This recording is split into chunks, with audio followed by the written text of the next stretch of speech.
Pocket Mirror GoldenerTraum is a remastered edition of a 2016 horror adventure title developed on RPG Maker VX Ace. There's a clear inspiration from classic manga and anime series such as Rose and Maiden, as it tells the story of an amnesiac girl in an absurd world. The remastered efforts bring this title up to modern standards from a presentation standpoint, but the gameplay mechanics can't seem to really keep up. Before we get into the review, we'd like to thank our Patreon supporters for making this possible. Please take a second to check out patreon.com/noisypixel to support independent game journalism.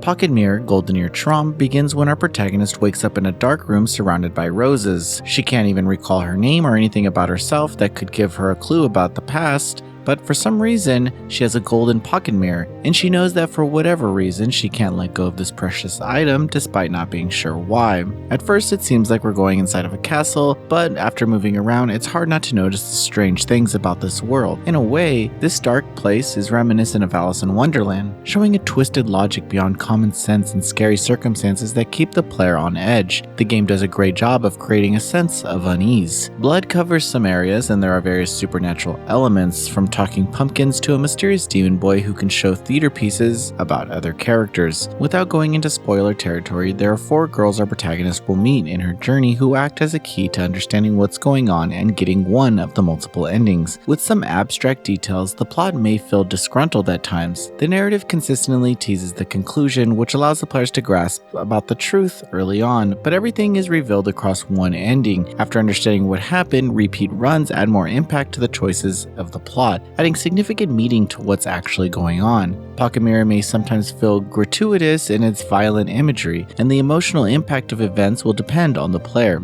Even so, decrypting the story and understanding the implications of each bit has an intriguing appeal to it. It's the kind of narrative that's like going down a rabbit hole. As an adventure game, a good portion of this title is about interacting with objects in an area and trying to figure out the right way to progress. Multiple choice dialogues, puzzles, QuickTime events, and running sequences are the most common gameplay elements throughout the experience. The first area, for instance, serves as a tutorial for interacting with things and using them to advance the story. During this moment, the player needs to find marbles to multiple rooms, putting them in slots to unlock the next one. The game avoids explaining too much, only giving a hint when the protagonist gets close to the first slot. Knowing an interactable object is within reach may be essential to progress the plot, so a prompt is displayed when the situation arises. Pressing the button around anything will lead to finding out something about the item, and the more curious players may find pumpkin charms, which can unlock extra explanations of main characters' personalities, likes, and dislikes. The combination of these mechanics keep the experience from becoming stale.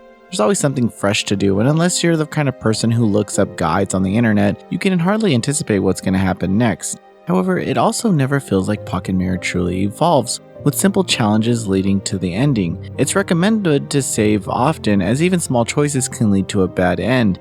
To do that, the player must use a white music box available only in certain areas. There's never a need to backtrack too much, but it's still a slightly inconvenient design choice. Though I have a few qualms with the story and gameplay, I can't complain about Pocket Mirror's aesthetic. Following a gothic style, the girl wears elaborate dresses, and even the backgrounds have a great sense of color, patterns, and texture. Portraits of the characters accompany their conversations, and these illustrations are a good look at the characters and their visual cues, such as their expressive faces and enough body detail that inform the player of their backstories, personalities, and feelings. There are also a few illustrations and animations that play during the story events. One good example is the theater pieces, which look like characters' tails. They are colorful, cute, and chibi-like, making their antics extra expressive. When the stories get darker, they're reminiscent of Madoka Magica's witches, such as the colorful Charlotte, but keeping it less over the top.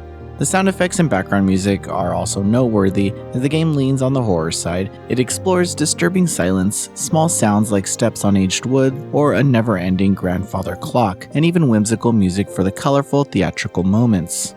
Pocket Mirror GoldenerTraum is a unique concept that resembles classic animes such as Rosen Maiden and Madoka Magica, and literal pieces like Alice in Wonderland. However, the narrative doesn't ever seem fully realized, leaving a predictable and almost confusing experience. Regardless, it's one that lasts with you with its gorgeous set pieces, horror elements, and interesting cast. Noisy Pixel is giving Pocket Mirror GoldenerTraum a 7.5 out of 10. Thanks for watching. This video is brought to you by our supporters on Patreon. Noisy Pixel is run by a group of gamers providing independent gaming coverage through news, reviews, previews, and more. Check out our Patreon to help support our continued growth, and subscribe to keep up with all our future content.